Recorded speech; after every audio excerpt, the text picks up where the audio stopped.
The only way of doing things is the authentic way to us. So we are a collection of people and we need things to be as authentic as possible.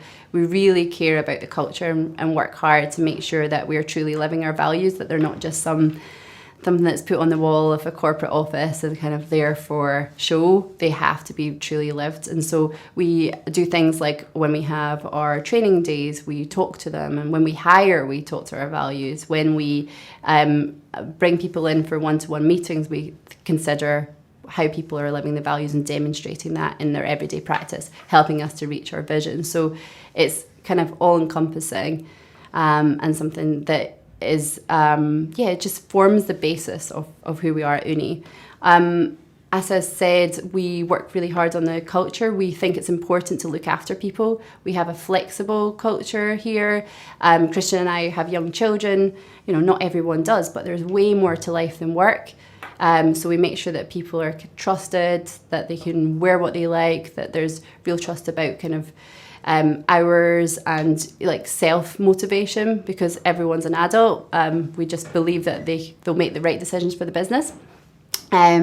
We have lots of socials, we cook together, we make sure that the office is open plan and collaborative. That's really important, especially we've noticed as we scale, we've had to make even more sort of collaboration opportunities to make sure that we don't become a company that works in silos, because we're all really busy. We want to be a learning company, so that's important to us. Obviously, I've got an education company. I believe in lifelong learning and always thinking about professional development.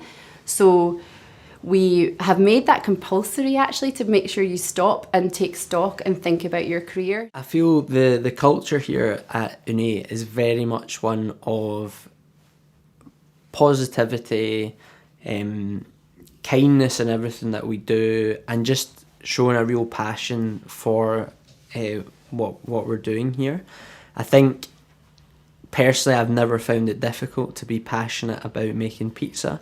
It's one of those things that just everyone seems to enjoy, and the fact that we can offer that to people in their own home, I don't know, I just find it such a great thing to be a part of.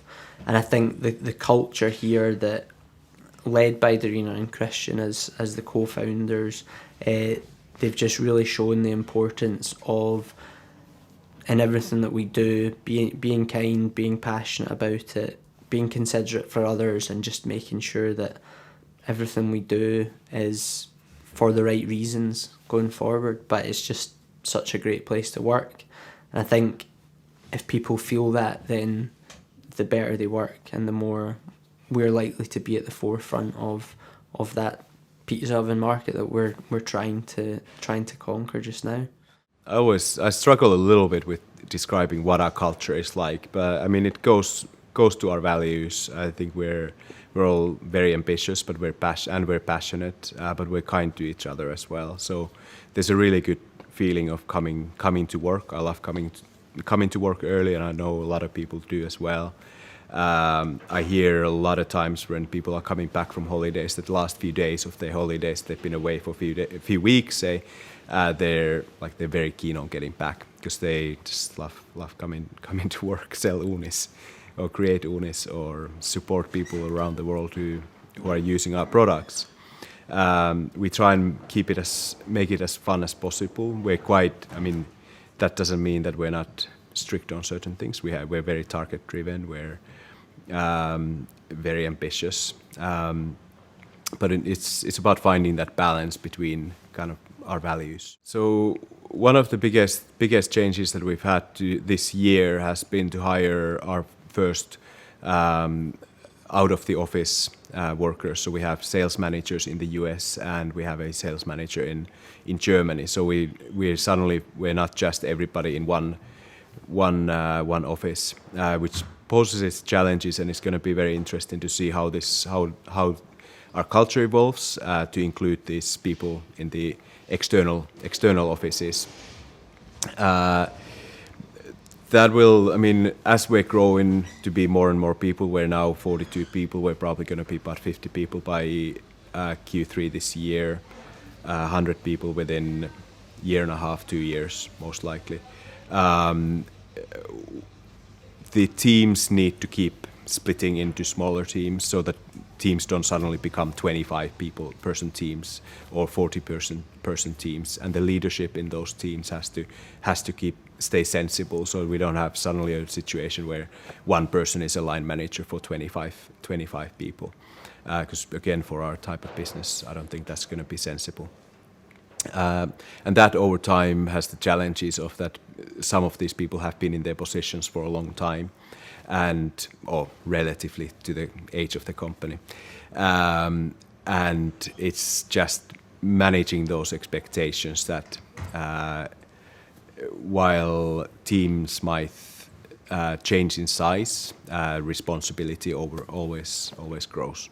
So one of the biggest challenges that we have this year in terms of the team is that we're now not just everybody in one office, but we have our satellite offices in the US and in Germany. And the challenge there being that how do we maintain the company culture when we're not with these people every day?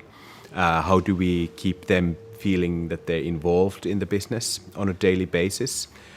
We use Slack as a communication tool between the companies, so everybody's there, everybody's in one Slack team, so keeps them all together. And as we grow as a wider Uni team to be at least 50 people by end of Q3 this year, 100 people in the next 18 months, the teams will keep on dividing into smaller teams, and the challenge is there being that some people who've been here for a longer time will have different size. Their teams have to keep evolving.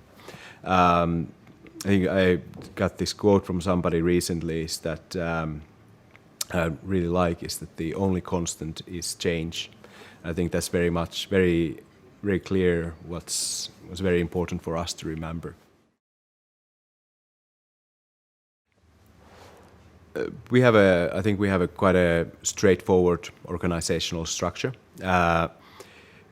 We have an executive team that I'm part of, where there's 5 of us. We have a senior leadership team, which is the kind of most seniors of each department. Sometimes there's multiple people from each department, but mostly it's just one person from each department makes up the senior leadership team. And then people within those teams are in their teams.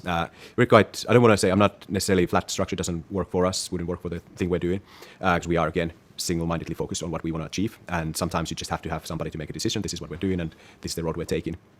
But we're also very accessible. Like, I'm here every day. I don't disappear most of the time anywhere, apart from travel sometimes for sales or factory visits. Anybody in the company can call a meeting with anybody if they have something to chat about, talk about, if they have concerns. I'm available during this, of course. I think we have a good sort of open culture that nothing's off the table. But we also have a good respect for the decisions that we make. That okay, if this is decided, this is what we're doing, and we're moving on. At Uni here, we have, in terms of the organisational structure, we have it's actually evolved a wee bit over the last year or so. So the nature of a small business is you're going to have a very flat structure, and everyone sort of has their own roles. They need to sort of muck in where it goes. But then as we grow and employ more people, then there's a natural progression to a sort of more formalised organisational structure. I think initially we definitely because it was very flat, and as you grow you try and maintain some of that, but ultimately people do like guidance as well, especially when you've got sort of new graduates and stuff in their first role. It's not a bad thing to have some guidance in those situations. So now we've always had the board, and then we've got a senior leadership team now as well, which is great, which is just a sort of team that helps operationally make sure that we're running as effectively as possible.